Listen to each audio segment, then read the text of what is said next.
Hello and welcome to 15 Minute Game. My name is Tony and don't forget to hit that like and subscribe button for more videos. Hey, what's up fellow citizens? My name is Tony and this is the June monthly report for Star Citizen. Remember, if you use the code on screen now, you can get 5,000 in-game credits, no pledge necessary, and that'll just be added to your account. What I'm going to read through now is the monthly report. It is very lengthy. If you want to check out the full report, just click on the link in the description and you can check it out on there. I'm going to summarize most of it, so I will miss part out. Anyway, without further ado, let's crack straight on with it. We start June's report with character combat, who tackled several aspects of realistic firing, including improving the code side of triggering and reloading. For example, if an NPC is pushing towards an enemy, the team may want them to automatically reload their weapon. However, if no ammunition is available, their behaviour will be notified and a new reaction activated, i.e. if they run out of ammo and there's an ammo box nearby, they will go to it to get ammo. Time was also spent completing tasks for server mission. Ship AI kicked off with a single-player version of the Player Group Manager, which is used to manage player parties and group quantum travel. The system relies on a back-end service that only exists in a multiplayer context, so to support quantum travel linking in Squadron 42 between the player and NPC characters, a standalone version was created. They mention it here as when complete, players in the PU will be able to use quantum travel linking with a group containing both real and played NPCs. AI Social. Last month, Social AI focused on the first two parts of two new scenarios, bridge crew behaviours and capital ship hangar crews. This looks really cool. There's some pictures on screen now. The bridge crew behaviour allows NPCs to handle the required work of a capital ship. Designers can specify in the NPC schedules which type of role they have, which will help generic behaviour select the right seats and routines they have to perform. So you might see them like working on a ship or fixing things or in turrets or whatever. Their captain will also roam the bridge and supervise other members of the crew. The hangar crew behavior represents a set of behaviors for all NPCs that work in the hangar, including overseer, fueler, ordnance, mechanic, that sort of thing. So you can see the pictures on screen there of them touching the ship and that sort of thing. This first iteration of the vendor behavior is nearing completion. June saw the additions of the patrons that can order a drink and bring it to the table. This is the bartender AI that has been going on for ages. I'm looking forward to seeing that. AI General. Global focus was on improvements to the various systems used by the AI team's members. Improvements were made to the debug draw of the subsumption logic. No idea what that even means. But yeah, there's also some general AI sort of stuff going on, which is to do with distance, orientation, and more. Hopefully you get them to stop standing on tables and chairs. Tables? That would be even more fun. Or just chairs. That would be good if they just stopped doing that. Next up is animations. Throughout June, the team blocked out animations for various features and improved their ability to efficiently capture, select, and turn around motion capture. They also worked on knockbacks, staggers, and hit reactions from grenades and other thrown objects. The team worked with the combat AI on weapon reloads, reloading from location, and vandal locomotion as mentioned above. For social AI, they worked on lockers, smoking, crates, and the bartender along with the bar patrons. So they'll be ordering drinks and he'll be serving them, and solved an issue with the seated console metric.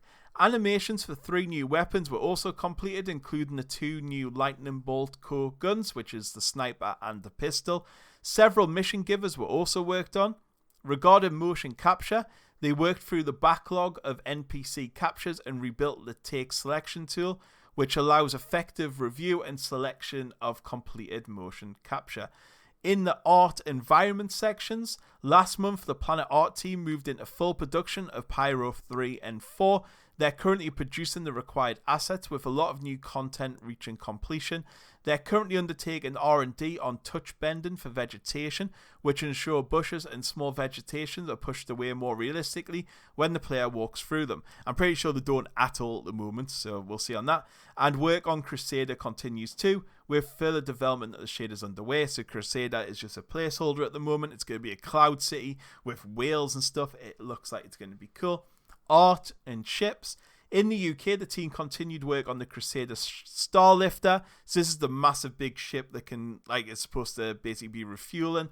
Other areas completed last month were the rec room and kitchen dining room area.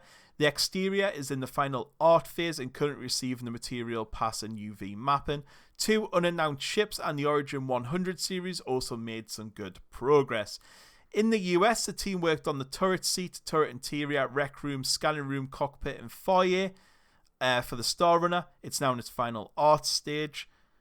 Next up, the Car2 Al was also reviewed, which led to its weapons and shields being buffed. This update will be live in 3.10.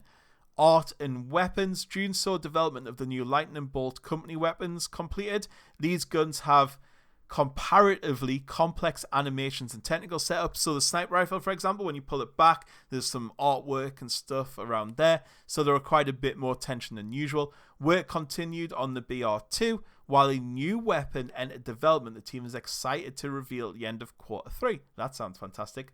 On the UI side, all Gemini weapons now have function and ammo counters, with work moving on to the Lightning Bolt company brand.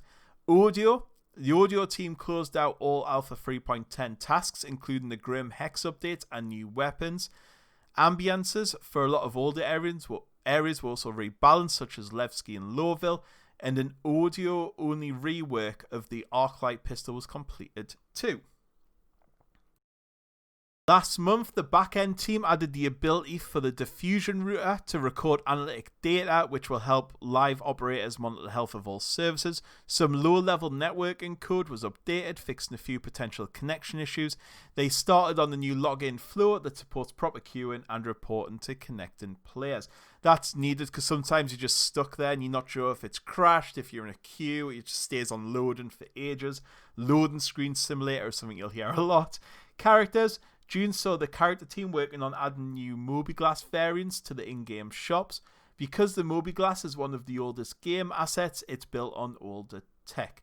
They also began work on seasonal assets and kicked off tasks on the all-new Pyro system. So they've done the Pyro Crab, which I put on screen now, from inside Star Citizen not so long ago. Community. The community team started this month with the Theatres of War Spectrum AMA. So, well, look at that. They also covered the Origin G12 rover.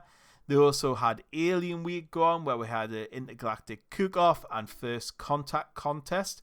They also challenged the community's linguinis, people who translate, to translate a letter from the Banu themselves in honor of this prestigious day. Engineering contains so many words that I have no idea what any of it means. Basically, the engineering team have been doing something. You can read that. There's so much to do on there. One of the only things I understood in there was Body Dragon has further been polished. Some of the things I didn't understand were OBB algorithms for planet entities. No idea. I'm sure that just means planet tech.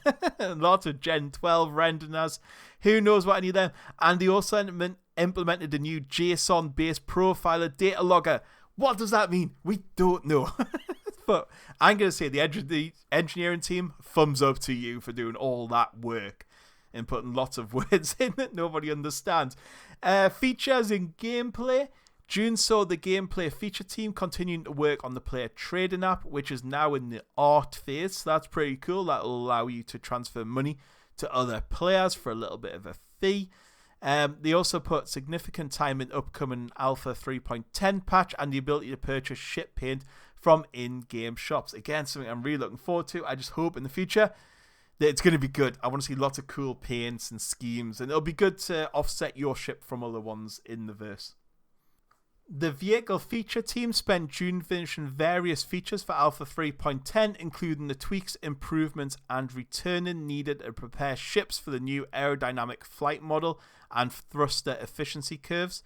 They also squashed bugs with thruster balance and other aspects of IFCS. Work also continued on the new targeting system and its associated UI. Looking ahead, the development of features coming further down the line continued, including docking and improvements to missiles. Further development of the flight model will continue too. Graphics is again loads and loads and loads of words I don't understand, but something to do with DirectX, something to do with GPUs, something to do with graphics, and something. So if you want to read all that, feel free to have a look. Level design. June saw the level design team working on new, as yet unannounced content and fixed as many bugs as possible for Alpha 3.10. They also closed out tasks on key locations such as Levski and New Babbage and made further progress with Orison. Lighten. The Lighten team wrapped up their key deliverables for Alpha 3.10, including additions to Grim Hex. This involved finalizing the new utilization words hanging hangers, along with the polishing and optimizing the asteroid's exterior. New Babbage's high-tech hangars also had their Lightning Pass complete. After feedback, the final Lighten style was implemented across all hangar sizes and door configurations, giving them a unique feel. This was also the team's first opportunity to implement various states of door lighting depending on whether they're idle, opening, or closing. Cool. The factory line store New Babbage received its final Lighten Pass 2. Alongside these new locations, bugs were fixed in older locations and the rework of Lowville's day and night states were completed. Players will now experience a different mood at L19 when the sun goes down. That's pretty cool. Narrative. Narrative worked with the community on the Banu message for Alien Week, while some of the team explored their culinary abilities by designing some alien recipes. You can grab them on the website. Narrative also joined Odo and AI to discuss the prospect of players fighting the Vandal. On the development side, they worked on building additional mission content and worked alongside various other teams to propose an overall the existing mission giver experience. They also created documents highlighting the general feel of some upcoming locations alongside potential flora and NPCs. I told you this was a long one, still good. Props. Throughout June, the team continued work on the props for Factory Line, adding additional dressing to the area and making progress with the Muse Sim Pod. So there's that. The team continued to support the bartender feature and time was invested into the skinned asset pipeline. They now have an in-team solution rather than handing props to tech animation. So that's pretty cool. QA, done a lot by the looks of it. Technical animation spent time with several of the feature teams to iterate on key deliverables for the PU, including the bartender. This involved creating rigging for glasses and liquids, which continues alongside refinement and system iteration to ensure quality and robustness.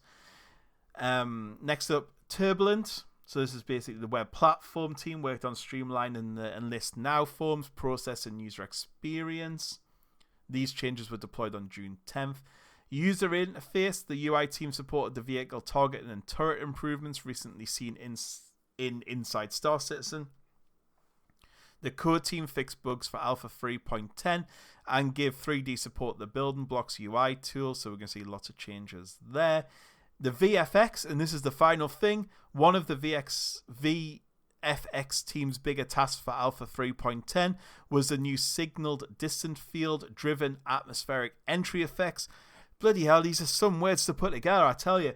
To compensate for the fact that the effects are physical based and most ships never reach high enough speeds to generate them, they made slight changes to the code. Work also continued on the fire propagation feature, so this is going to allow fires to go around and catch fire and different parts, different entities and smoke and blah, blah, blah. And VFX tasks were also completed for an upcoming vehicle. So there's lots there. A big month within Star Citizen, and yeah, lots of new features coming. We just need 3.10. Give us 3.10. And thank you very much for watching, and I'll catch you all later. Goodbye.